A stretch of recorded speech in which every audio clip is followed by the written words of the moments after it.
음식 재물을 가지고 그것을 바위 위에서 주께 드리니 천사가 기이하게 행함으로 마노아와 그의 아내가 보더라. 불꽃이 제단으로부터 나와서 하늘로 올라갈 때에 주의 천사가 제단의 불꽃 속에서 올라가니 마노아와 그의 아내가 그것을 보고 얼굴을 땅에 대고 엎드리더라. 그러나 주의 천사가 마노아와 그의 아내에게 다시 나타나지 아니하였으니 그때서야 마노아는 그가 주의 천사였음을 알더라. 마노아가 그의 아내에게 말하기를 우리가 하나님을 보았으니 반드시 죽으리라 하니 그의 아내가 그에게 말하기를 만일 주께서 우리를 죽이기를 기뻐하셨다면 우리의 손에서 번제와 음식 제사도 받지 아니하셨을 것이며 이 모든 일을 우리에게 보여주지도 아니하셨을 것이요 이때에 그런 말씀은 이처럼 우리에게 말씀해 주지도 아니하셨으리라 하더라. 여인이 한 아들을 낳고 그의 이름을 삼손이라 하니라. 아이가 자라니 주께서 그에게 복을 주시니라. 주의 영이 소라와 에스타올 사이에 있는 단 진영에서 때때로 그를 감동시키기 시작하더라. 삼손의 생애 주대 챕터 14 verse 1 재판관기 14장 1절 삼손이 팀나에 내려가서 팀나에서 필리스티아인 딸들 가운데 한 여인을 보고 올라와서 그의 아비와 어미에게 고하여 말하기를 내가 팀나에서 필리스티아인의 딸들 가운데 한 여인을 보았사오니 이제 그녀를 내 아내로 삼게 하소서 하니 그의 아비와 그의 어미가 그에게 말하기를 네 형제들의 딸들 가운데나 내 온 백성 가운데 여자가 없어서 네가 가서 할례받지 아니한 필리스티안 중에서 아내를 취하려 하느냐 하니 삼손이 그의 아비에게 말하기를 그녀가 나를 매우 기쁘게 하니 나를 위하여 그녀를 얻어 주소서 하더라. 그러나 그의 아비와 어미는 그 일이 주께로부터 나온 것을 알지 못하였더라. 주께서 필리스티아인들을 칠 계기를 찾으셨으니 이는 그 당시 필리스티아인들이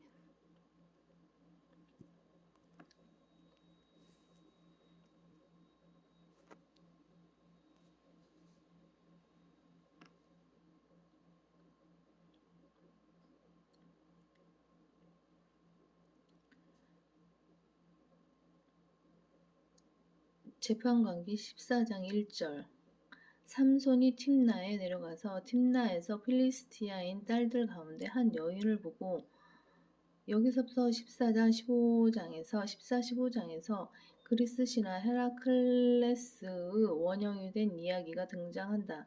헤라클레스는 허구지만 삼손은 역사다. 그리스 신화는 이 이야기보다 500년이나 늦다.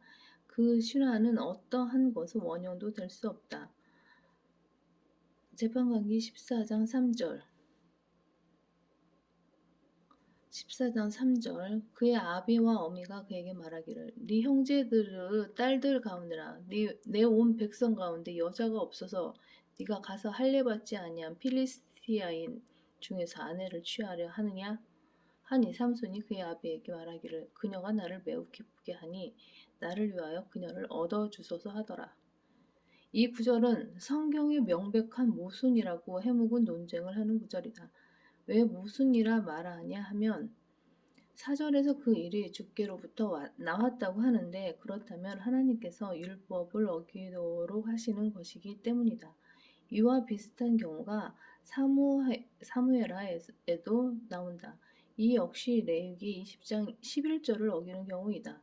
하지만 이 두 경우에서 하나님의 심판이 율법을 어긴 삼손이나 압살롬에게 어떻게 임했는지를 주목해보라. 삼손은 어머니나 아버지나 아내나 자매나 형제나 자녀도 없이 죽게 된다. 하나님의 원수들 가운데서 벌겨 벗겨진 채 자살로 생을 마감하는 것이다. 사무엘하 16장에서 압살롬에게 계략을 내놓은 반역자도 자살을 하게 되고 그 계략을 수행한 자 압살롬은 나무에 매달려 죽게 된다. 그는 성경에서 적그리스도에 대한 여러 가지 큰 예표들 중에 한 명이다. 우리는 이러한 것을 하나님이 허락하시는 뜻이라 부른다. 삼손의 요구와 같은 것들을 허락하기는 하시지만 승인하지는 않으시는 것이다. 성경은 주께서 그 일을 하라고 명하셨더라고 말씀하지 않으신다. 다만 주께서 필리스티아인들을 칠 계기를 찾으셨으니 라고만 말씀하시는데, 이 경우에 있어서 하나님께서는 그 일을 이루시기 위해 삼손의 요구를 허용하신 것이다.